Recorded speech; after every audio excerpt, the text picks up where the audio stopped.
రెక్కల కష్టం వర్షార్పణం అని చెప్పేసి పాపము రాచర్ల బొప్పాపూర్ మార్కెట్ యార్డ్లో ఇలాగో.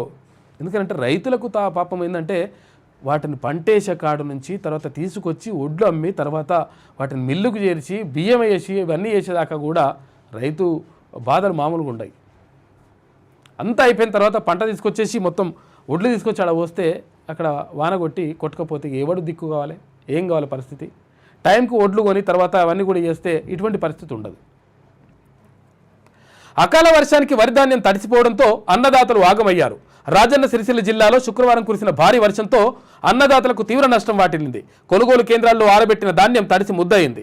ఎల్లారెడ్డిపేట, ముస్తాబాద్, గంభీర్రావుపేట తదితర మండలాల్లో ఎక్కువ నష్టం వాటిల్లింది. రాచర్ల బొప్పాపూర్లోని మార్కెట్ యార్డు గోదాంల వద్ద సీసీపై పోసినటువంటి అంటే అది కూడా సిమెంట్ వేసి దాని మీద వస్తారు కదా, పోసినటువంటి ధాన్యం వరద నీటిలో కొట్టుకుపోయింది. ఆయా కేంద్రాల్లో తూకం వేసిన ధాన్యం బస్తాలు కూడా తడిసిపోయాయి. తేమ శాతం 16 వచ్చినా కేంద్ర నిర్వాహకులు కాంటా పెట్టకుండా కాలయాపన చేశారని, ఇక దీంతో ఒక్కసారిగా కురిసిన వర్షానికి ధాన్యం చాలా వరకు కొట్టుకుపోయిందని రాచర్ల బొప్పాపూర్కు చెందినటువంటి రైతు కిషోర్ ఆవేదన వ్యక్తం చేశారు. చూసినా తేమ 16 వచ్చినా కానీ తీసుకుంటలేరట. ఇటువంటి లంగా కథలు చేయడం వల్ల ఏమవుతుంది, ఇక్కడ నష్టం జరుగుతూ ఉంది రైతులకు. ఇక్కడ వానికి ఏమర్థమవుతుంది?